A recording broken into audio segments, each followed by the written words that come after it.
Hello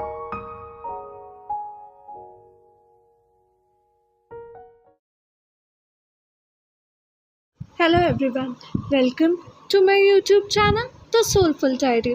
आज के video में हम बात करेंगे टी.एस. एलियट की poem The Love Song of J Alfred Prufrock के बारे में।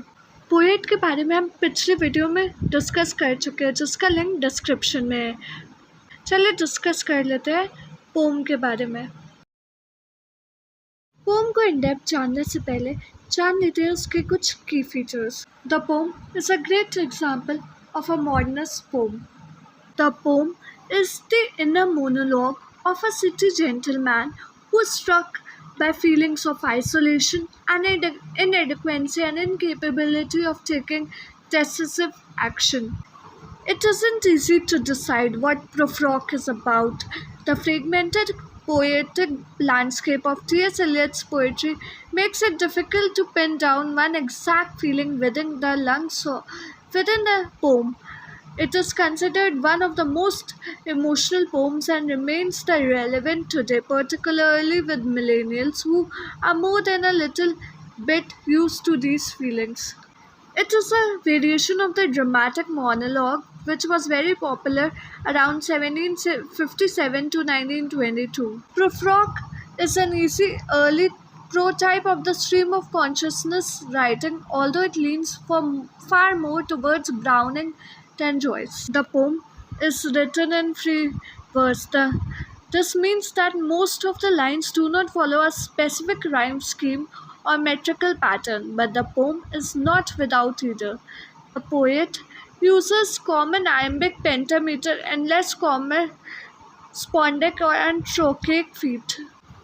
For example, in lines 73 and 74, the poet uses perfect iambic pentameter.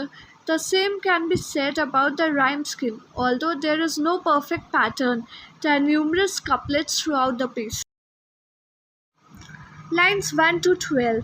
Let us go, then, you and I, when the evening is spread out against the sky, like a patient etherized upon a table. Let us go through certain half-deserted streets, the muttering retreats of restless nights, in one night cheap hotels and sawdust restaurants with oyster shells, streets that follow like a tedious argument of insidious intent, to lead you to an overwhelming question. Oh, do not ask, what is it? Let us go and make our visit. The beginning of the poem hints that the poem should be read as an internalized dramatic monologue. Also give us the idea that the narrator is speaking to another person, and thus what is being said is a reflection of his own personality. In this case, the personality of Alfred J. Prufrock is one that is pedantic, slightly miserable, like a patient etherized upon a table, and focus mainly on the negatives: restless night and one night, cheap hotels. It shows the emptiness of the world, oyster shells, sawdust restaurants. Everything is impermanent, everything is about to dissolve into nothing. The world is transitory, half broken, unpopulated, and about to collapse. Prufrock, as an intelligent facial character emasculated by the literary world and its blue stockings and nothing at all. Prufrock, as part of Prufrock Litton, a furniture store in Missouri where T.S. Eliot grew up. Line 13-14. In the room, the women come and go, talking of Michelangelo. Apart from J. Prufrock, the poet presents the women talking of Michelangelo. Though they are a living presence, the focus on Michelangelo actually serves to render them. They exist in the poem as a series of conversation, which Prufrock lumps into one category by calling them the women. It sets the scene at a party and simultaneously sets Prufrock on his own and as island in the sea of academia floating along on light sophistication and empty conversation. Prufrock is removed from the world of people, seeming almost a spirit so acute in his distance from society. Line 15 to 22. The yellow fog that rubs its back upon the window panes, the yellow smoke that rubs its muzzle on the window panes, licked its tongue into the corners of the evening, lingered upon the pools that stand in drains, let fall upon its back the soot that falls from chimneys, slipped by the terrace, made a sudden leap, and seeing that it was a soft October night, curled upon once about the house and fell asleep.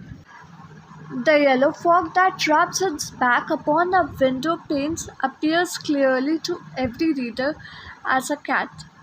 Still, the cat itself is absent, represented explicitly only in parts back, muzzle, tongue, and by its action licking, slipping, leaping, curling.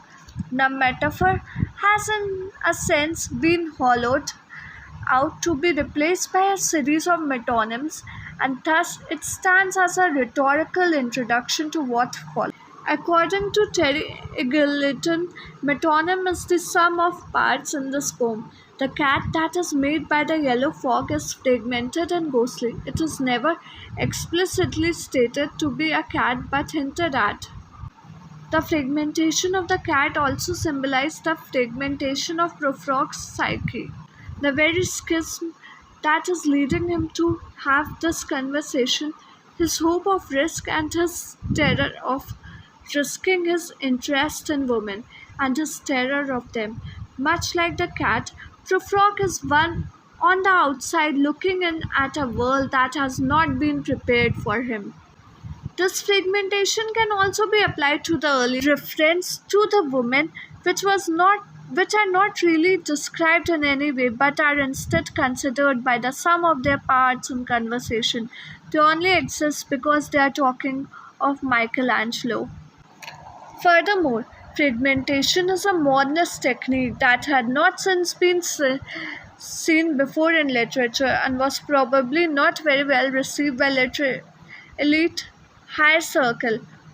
The readers can look out for the meaning of J. Prufrock from their own interpretation, because everyone can have a different variation for a poetry. Lines 23 to 36. And indeed there will be time for the yellow smoke that slides along the street, rubbing its back upon the window panes. There will be time to prepare a face to meet the faces that you meet. There will be time to murder and create, and time for all the works and days of hands that lift and drop a question on your plate. Time for you and time for me, and time yet for 100 indecisions, and for 100 visions and revisions before the taking of a toast and tea.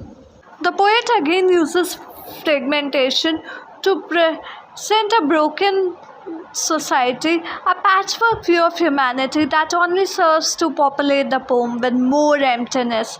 Prufrock's distance from contemporary society reflects itself in this fragmentation. He reduces people to the sum of their parts, and thus by doing so emptying the world of others. Prufrock's indecisiveness and his stating thereof do not stop the poem but rather increase its space by focusing on there will be time to murder and create, and time for all the works and days of hands that lift and drop a question on our plate. Time for you, time for me, and time yet for 100 indecisions. He actually creates a nervous, hasty, skittering feeling to the poem. The overuse of the word time both renders it meaninglessness and lends the reader a state of anxiety that no matter how much Prufrock focuses on time, can never quite have enough to achieve his goals. The sense of time presses upon the reader, and repetition of the world and fact makes the reader more conscious of the passing of the minutes rather than less. Therefore, it can be read as the hasty rush of daily life that no matter how much time there is, no matter how one thinks about it, there is always going to be enough. Line 35-36. In the room, the women come and go, talking of Michelangelo. There is a repetition of the lines. It serves to remind the reader of the setting. This phase stops the poem in the mire. Even though time is rushing in the last stanza, here time has slowed down. Nothing has changed, nothing is quick. Therefore, it can be considered that time is only quickening in Prufrock's head, that his worries are accelerating time in his own head, but not temporarily. It could certainly be seen as another idea to the view. This line also enforces the idea of keeping the conversation light, airy, and without feeling. Prufrock alone seems to have feelings and thoughts. Michelangelo is used as a placeholder for meaningless things. It could have been replaced with 100 other things, and the effect would have still been the same. Prufrock is external to the conversation, external to the world, and a conversation therefore is reduced to nothing more than a word. Lines 37-48. And indeed there will be time to wonder, do I dare, and do I dare? Time to turn back and descend a stair with a bald spot in the middle of my hair. They will say, how his hair is growing thin. My morning coat, my collar mounting firmly to the chin, my necktie rich and modest but asserted by a simple pin. They will say, but how his arms and legs are thin. Do I dare disturb the universe in a minute? In a minute there is time for decisions and revisions, which a minute will reverse. In these lines, Prufrock's emotions come to the full appearance. We can take his insistence that there is time as an attempt to convince himself that there is no need to rush into action, even though, as stated before, the repetition of the word time renders it almost the opposite. Here we are also shown what Prufrock is doing. He's outside looking in. Again, the pervasive symbolism of the fog cat, and trying to decide whether or not to enter this party where other people are concerned with conversation that do not apply to him. In the room, the women come and go, talking of Michelangelo. This is the crux of Prufrock's emotions. Emasculation, the terror of the unknown, and indecisiveness to whether or not he should dare. Do I dare disturb the universe? Asks Prufrock, and then reassures himself again that in a minute there is time, once more giving his decision a sense of heightened anxiety. Prufrock himself is fragmented. We do not have a complete image of him, but a half image of his morning coat and the collar buttoned to his chin, a modest necktie, and thin arms and legs. The bald patch implies that he is middle-aged, but it is more given as a symbolic measure of his embarrassment and never than a physical description.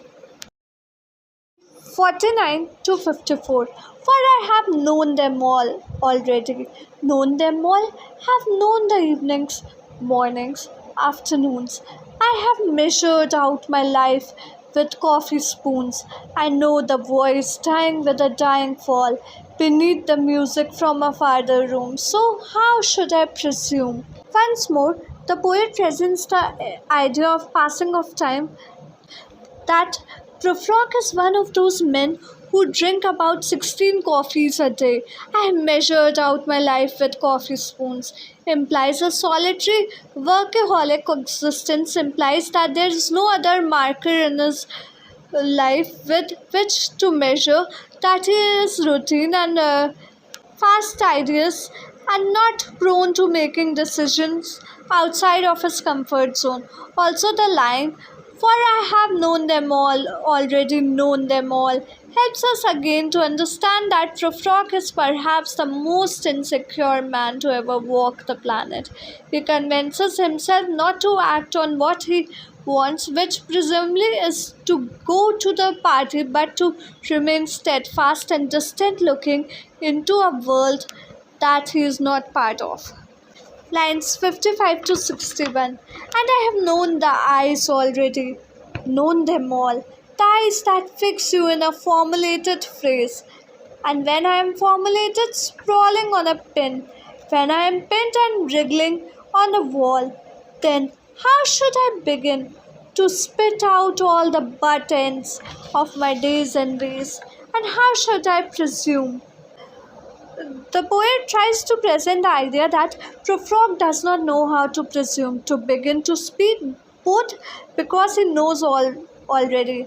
This is the burden of his lament, and because he is already known formulated. The phrase sprawling on a pin when I am and wriggling on the wall shows the inactivity that currently thwarts Prufrock, shows the way he is suspended in animation and in time. Once more, there is the fragmentation of people, the idea that everyone but Prufrock is a ghostly reimagining, the only thing that he allows himself to think of, the only important thing to Prufrock. 62 to 69. And I have known the arms already, known them all. Arms that are braceleted and white and bare, but in the lamplight downed with light brown hair. Is it perfume from a dress that makes me so distressed? Arms that lie along a table or wrap about a shawl. And should I then presume? And how should I begin? Prufrock's agony over addressing the woman at the center of the poem is evident here. He knows that she exists, he knows who she is. He thinks of her in terms of arms and eyes and bracelets, but he cannot approach her. Is it perfume? From a dress that makes me so distressed. Prufrock is self-aware enough to know that his attempt to keep back will not make him happy, but he has no idea where to begin articulating what he means to the woman at the center of his thoughts. He is terrified to speak to the woman he sees because he feels he will not articulate his feelings well enough. He does not think that they will be interested in him.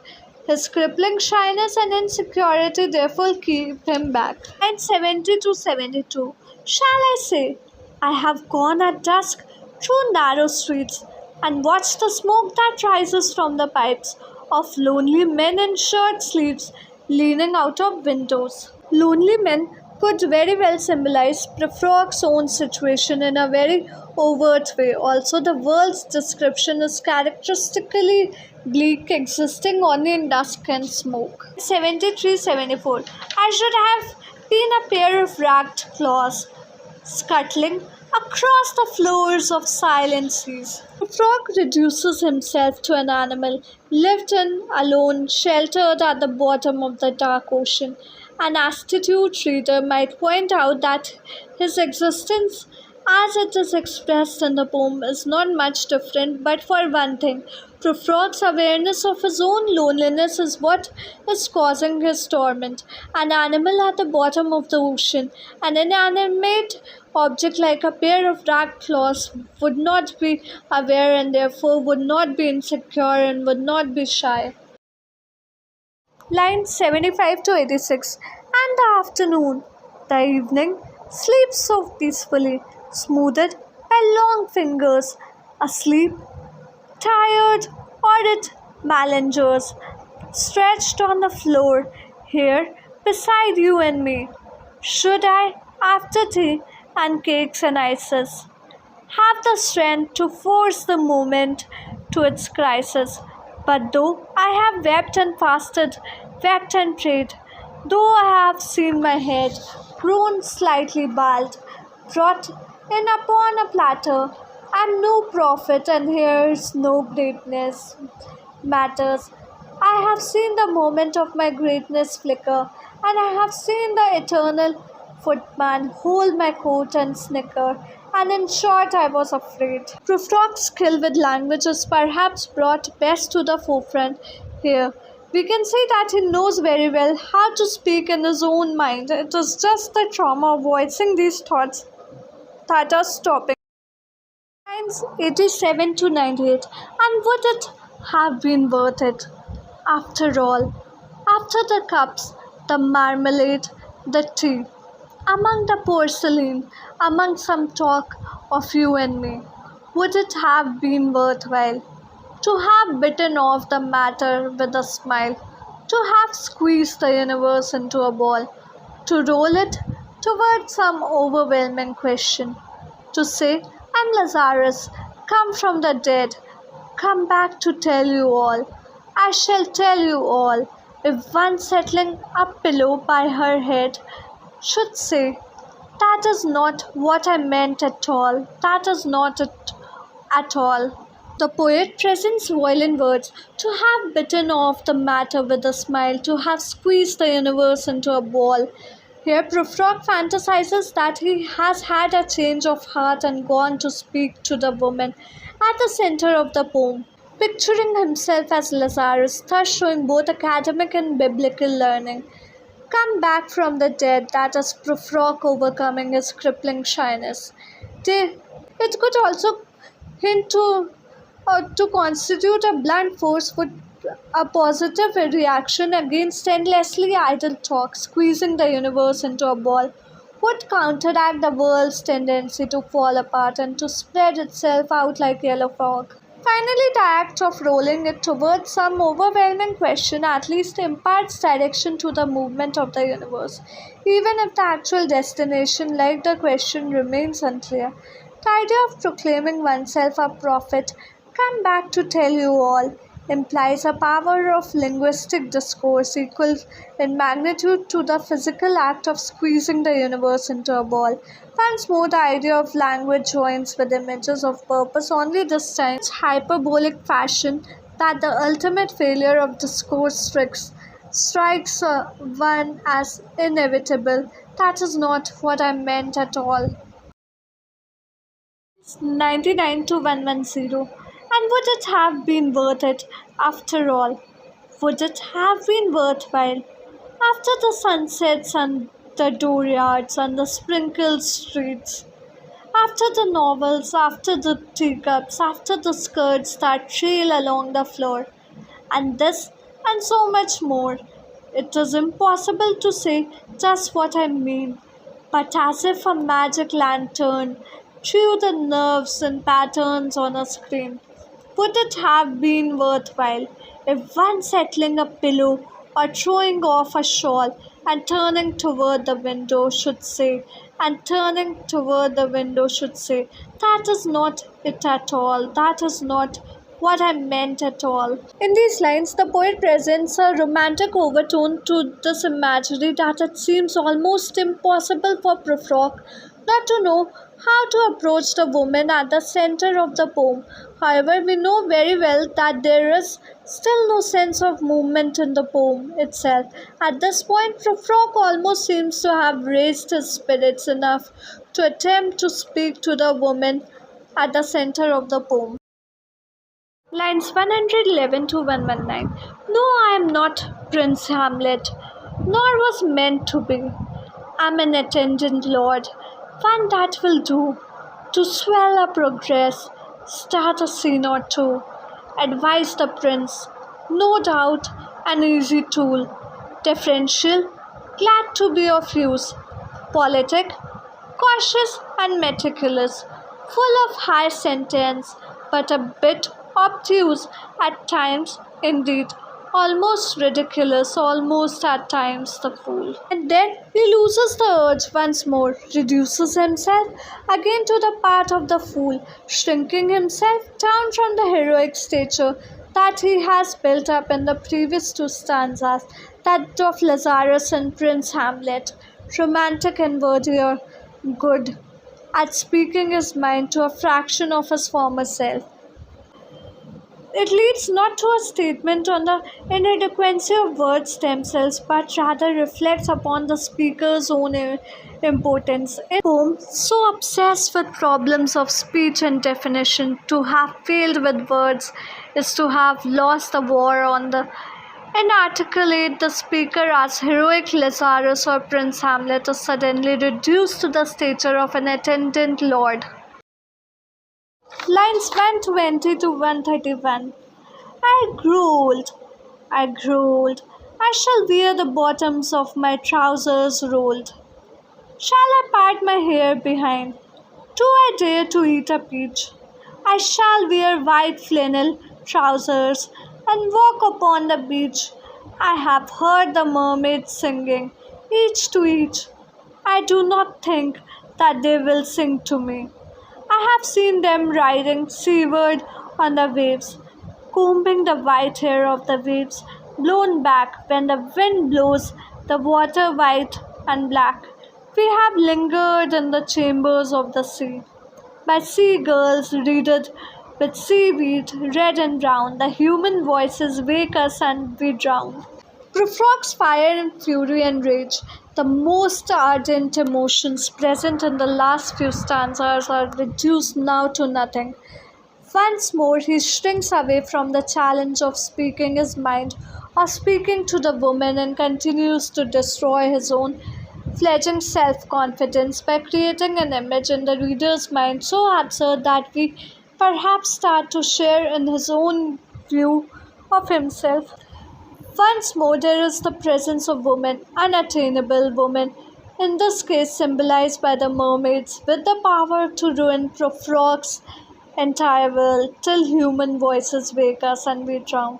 There is the imagery of Prufrock viewing himself, now miserable and old, white flannel trousers reduced to the inactivity that is rendered throughout the poem in such a way that he wonders, do I dare to eat a peach?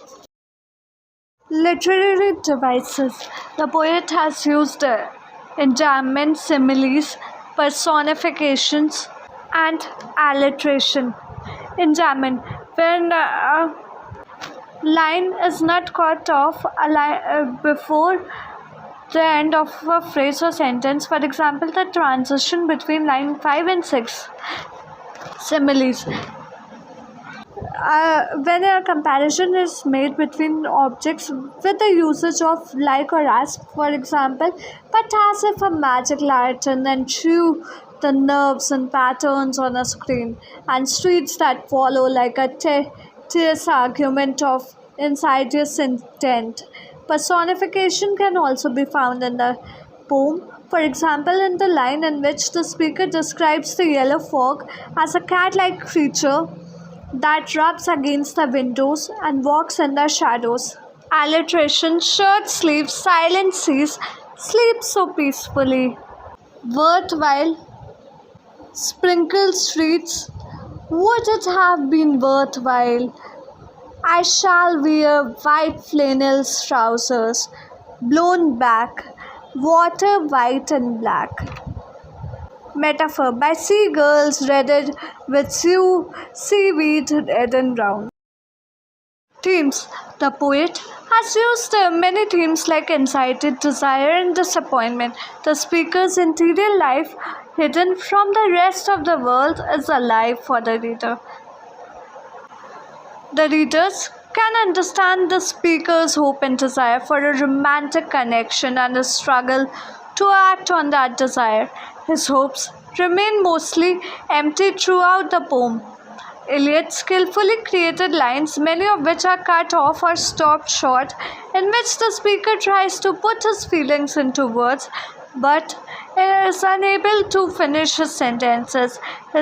He is consistently struck by indecision and frustration with his own inaction. His anxiety comes through from almost the text's first lines as he struggles to figure out how to create and maintain relationships.